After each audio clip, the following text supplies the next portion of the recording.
Hey everyone, I was hoping to have this video out sooner, but there was a surprisingly significant amount of stuff to go through to make sure that I was as thorough as I could be updating you on Bloodhunt's story. Even as of now, there is a questline that is not finished up and some other bits and pieces that have not been revealed to us, but I feel like this will give you an idea of where the story is at the summer season update. Just a quick heads up as well, I'm going to be running a small giveaway for 2 summer battle pass codes. Look for the details in the comments. With that out of the way, let's get to the video. This update brings a lot of interesting items and story elements, so before we jump into the new plot that comes along with it, let's look at some of the more tangible stuff. To start, the Elysium has expanded yet again. M, child of Marcus, has arrived at last, her coming foretold in the days of early access, and confirmed only recently. She claims a new space in the Elysium known as the Executive Suite, which was gifted to her by Marcus shortly before the second convention, along with his entire arms trade operation. In the letter left to her that revealed this, he also expressed worry that his project would not end well. An elevator once guarded by the mysterious Ventru doorkeeper takes us to the new area. The doorkeeper, it appears, serves her directly. There are also a couple of collectibles to find here if you know where to look. Note the empty space where a painting clearly had been hanging, as that will be relevant later. In addition, the lower levels claimed by Omnis and the Nosferatu have expanded even further. Omnis is done setting up their servers and getting their network connected and has turned their attention to more immediate investigations, perhaps the important question of who betrayed the prince. The new larger area for Omnis and their agents comes with 2 new access points as well. They can be reached from Kirill's area in the command center, or from Maya's area in the Hall of Amenity. Speaking of the hall, Maya has finally finished redecorating the area and has put a distinct Toreador spin on it, turning it into its own little nightclub complete with music. As for Kirill, he is still in his usual spot, but is a bit more sulky than when we last left him. The area appears to have been cleaned up a little, very little, and some organization is taking place, but it appears it still needs a lot of work. A keen eye may catch the aforementioned missing painting from the Ventru area, hung unceremoniously behind the bar near Kirill with a few embellishments added. Kirill is quite proud of the recent addition and says it lifts the spirits of his crew. Others seem less inclined to agree. Custis alone has remained wholly unchanged, still waiting behind his makeshift desk of books, greeting new arrivals to the Elysium, hoping that we can maintain the calm of the Elysium despite the contrary personalities of so many of the Ventru and Brujah under one roof.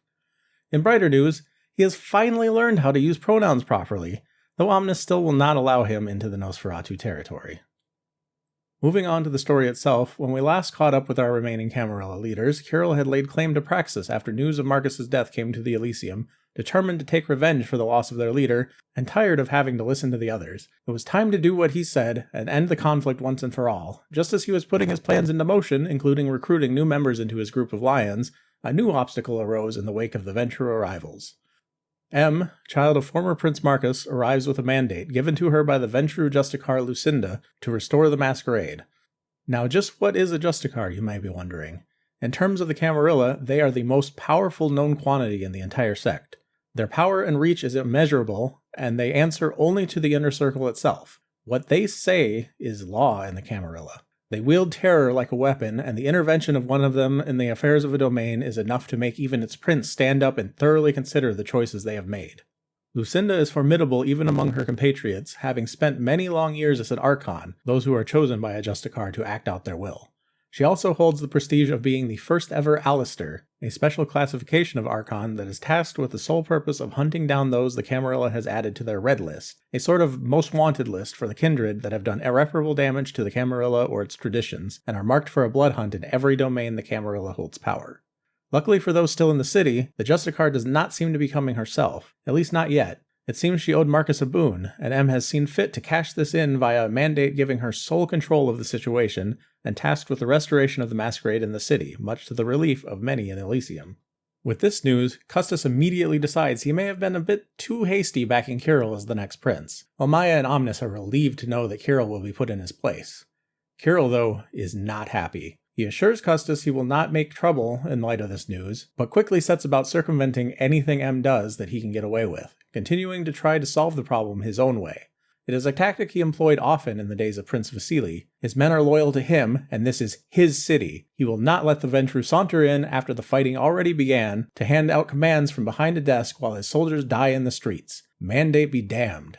Despite her new position as interim commander of the Camarilla's forces in the city, M does not relish the role. She was reticent about being in Prague in the first place for the second convention, and was only there to help Marcus, and may very well have fled when the fighting started if her contingency plan had not fallen through, resulting in the loss of her ghoul Andre, whom the entity had caught wind of after the attack began.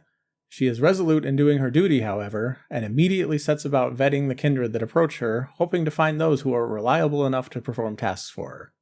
Beside her personal losses, a leak in the Venture's information network also saw the Anarchs attack a private train, the Danube Express, controlled by the Venture as it pulled into the station. Though they could not capture the well-armed individual aboard, or the document they carried, presumably the mandate in question, the attack has shown that the Anarchs are rapidly becoming more organized and efficient, much to the concern of everyone in Elysium. As M sets about sending Kindred out to deal with the Anarchs, much more subtly than Kirill ever had, she also moves forward with a plan to discredit the entity and turn the local law enforcement against them. However, secret intel comes to light that M's mandate may not be as clear-cut or legitimate as all believe. Though the information is sparse, and the identities of the speakers are unknown, Omnis intercepts a phone conversation in which one woman questions another about how likely they are to trust her without it. The other says the truth will come out eventually, but the first is counting on it, and is also counting on it being too late for anyone to do anything about it when they find out. Time will tell what it means, or what impact it will have on the already fragile state in Prague. Kirill certainly suspects M is not entirely on the up and up, and seeks Kindred to help him look into the Venture's affairs in the city. Though this entire plan and what it entails has not yet come to light, the others seem to have high hopes for her efforts in the city, and are eager to aid her cause. Amidst the other goings-ons in the city, the cultist activity whispered of in the previous season is now taking on more shape. We have spotted them once more in the city, this time at the railway station. Although we could not catch sight of them when scouting the city, we obtained security footage, confiscated by the entity, that showed the cultists dropping something. Upon further investigation, we discovered it's a page from a book, and not just any book. It is a page with text from the infamous Book of Nod. The Book of Nod is a collection of ancient texts and fragments that tell the story of the origin of the kindred through the biblical Cain, who slew his brother and was cursed by God and banished to wander the lands of Nod. Adherents to the book, called Nodists, are most often found among the numbers of the Sabbat. Also known as the Sword of Cain, the Sabbat were once the heart of the original Anarch rebellion and formed after the Convention of Thorns in 1493 when the Camarilla was established. The Anarchs split into two factions, the modern Anarchs, who accepted some of the traditions such as the Masquerade, and the Sabbat, who eschewed all control set down by the Elders. In modern nights, they have become a fanatical vampire death cult who reject the traditions and the concept of clans and seek to destroy the antediluvian progenitors of the vampire clans, as means to avenge their ancient betrayal of Cain. They are the true monsters among monsters. Though Prague once had certain protections in place to prevent the entry of the Sabbat into the city, if they have managed to find a way in, the bonfire that is the current state of the city may soon have gasoline thrown onto it. As M inserts herself into the politics and machinations of the city, attempting to restore order, one last secret has come to light that may have far-reaching implications. Clues have been discovered alluding to the identity of Kirill's sire. A mini-cassette has been recovered, contained in one of the many octahedron puzzle boxes secreted around the city. It contains a message played only once on a number station broadcast. On it can be heard the voice of a young-sounding woman speaking ancient Bohemian. The recording coincides with the first mentions of a myth about a faceless lady. The message, when translated, reads, "Kirill, my traitor child, I came here to fight Cainite monsters, but I found as many human ones. The earth here is sick with innocent blood. I know you burned to come here, my brave little Hussite. At Thorns you betrayed me. Your time to pay has come. You will obey. Do not come. Do not look for me in the ruins. Let the Ventru have her way in Prague and help your brother Christoph. Hide him if he is ever in your city. After your war is done, send your best here."